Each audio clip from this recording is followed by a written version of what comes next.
আমি যে খালি বাড়ি তাইলাম, না জানি ভাই আমার কই গেল। খালি বাড়িটা তুই বন্ধ কুম্বালা আইছি যাই দিই বাড়িত তো ডর করে সুর টুরও তো আছে এলাকাত। সাথী তুই কুম্বালা আইছস? ভাই তুমি ভালো আছো? আমি হোগলে আইছি। আমি ভালো আছি। তুই একলা আইলে জামাই কই?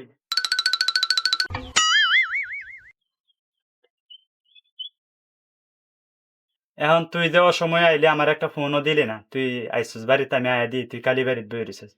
জামাইয়ের সাথে ঝগড়া করে আইসস, জামাইরা তো সাথে লই আইলি না। অন্য যে বেলায় আজ সবসময় জামাইয়ের সাথে লই আস, এই হালা তুই একলাই আইলি। হ্যাঁ না কইছি আপনার লাগিয়া হি আইতো না, মানে আমার অর্ধেক রাস্তায় আগে দেয়া গেছে। তোর শ্বশুর শাশুড়ি ভালোই আছে তারা? তারা তো ভালোই আছে, কিন্তু আমারে ভালো তাহারে লাগে দেয় না। তোর শ্বশুর শাশুড়ি তোর সাথে খারাপ আচরণ করে? আমি এই বাড়িত গিয়া নির্বুধ হয়ে গেছি গা, আমার কথা তারা ভাল লাগে না। এই ব্যাপারে জামাই কি কয়? ভাই তোমরা জামাই হ্যাঁ বাপ মার কথা ছাড়া হ্যাঁ কিছুই বুঝা না, কথার বাইরেও যায় না। আমি যা কই সবই আমার ভুল, আমার কথা গুরুত্বই দেয় না। এই বাড়ির থাকাটাই আমার কঠিন দাঁড়াইছে, এই বাড়িতে আমি কেমনে থাকবাম? ভাই তোমার মুখের দিকে ছায়া এই জ্বালা যন্ত্রণার ভাত খাইতেছি, নাহলে কবে আয়া ফেললাম মুষ্টা মারি কপালটা থুয়া। তুমি যদি আমার আশ্রয় দাও তা তোমার বাড়াতে আমি আয়া ফেলবাম, আর এই কুত্তার ভাত আমি খাইতাম না। তোরা হাইলে বড় করে আমরা পছন্দ করে বিয়ে দিছি, তুই তোর শ্বশুর বাড়িতে গেছ, এখন তোর শ্বশুর শাশুড়ির আচরণ সব থেকে খুব খারাপ, এটার লাগে কইতাছিস তুই আয়াত্তি। এই নয় না তোরা যে আনুই বিয়ে দিতাম শ্বশুর শাশুড়ি হয়তো এমনই হইতো, বা জামাই আরো খারাপ হইতাতো। কিন্তু সবকিছু মিলাই হয়েছে কি, অন্যের বাড়ির ভাত খাওয়া অনেক কঠিন ব্যাপার, সহজ না। যে আনুই বিয়ে দিতাম ভাতে কষ্ট করে কেমন লাগবো, কথা শুনি কেমন লাগবো। মেয়ে কুলে জন্ম লইছস, এটাই হয়েছে সব থেকে বড় ভুল।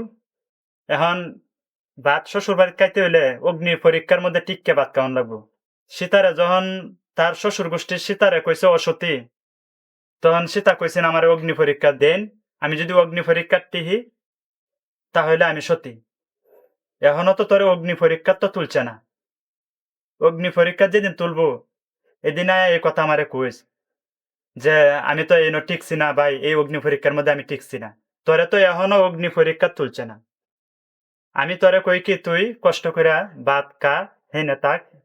আমার বারাত আইলে আমার বেশি দিন ভালো লাগবে না, তোরে কিছুদিন না কিছুদিন পরে খারাপ লাগবে। আচ্ছা ভাই তুমি যা কইতাছো আমি এটা থাকতাম, এটা থাকবাম কেমনে? ফার্স্টটাতে আমার দেয় না, যা কামে করে বাপ মার হাতে তুললে দেয়। আমার সাথে প্রতিবেশীর মতন আচরণ করে, যে মনে হইতেছে আমি ওই বাড়ির কৃত দাসী। ওই সংসারে আমার কোনো দায়িত্ব দেয় না, তো এই সংসারটা মানে আমি টিকবাম কেমনে? পুরা সিস্টেমে তো এরকম, নিজের কাজ গুণ দেয়া এই দ্বারাই হলো এই সংসারে নিজের হাতে নিয়ে নেওয়া লাগে। আর একটা বিষয় হয়েছে এই না, যদি একটা সন্তান হইতো তাহলে একটা শিকড় হইতো, দুইটা সন্তান হইলে দুইটা শিকড় হইতো। তোর তো এখনো সন্তান হয়েছে না, একটা সন্তান যদি হইতো তাহলে তোর একটা শিকড়, দুইটা সন্তান হইলে দুইটা শিকড়। তোর তো এখনো শিকড় হয়েছে না, তুই এই সংসারের দায়িত্ব কিভাবে নিবি? আগে তোর শিকড় হইতে হইব না, শিকড় যখন হইব তখনই অটোমেটিক সবকিছু তোর হাতে আয় দেবো, এর আগ পর্যন্ত তোর হাতে কোনো কিছু আইতো না। আচ্ছা ভাই তুমি যখন এত কিছু কইতাছো তাহলে আরেকবার তোমার কথা বা মাইন্ডটা দিহি কি করা যায়। আসলে তোর কাজের দ্বারাই যদি তোর শাশুড়ির শ্বশুরের মন জয় করতারস, তাহলে সংসারের দায়িত্ব অটোমেটিকই তোর হাতে আইব।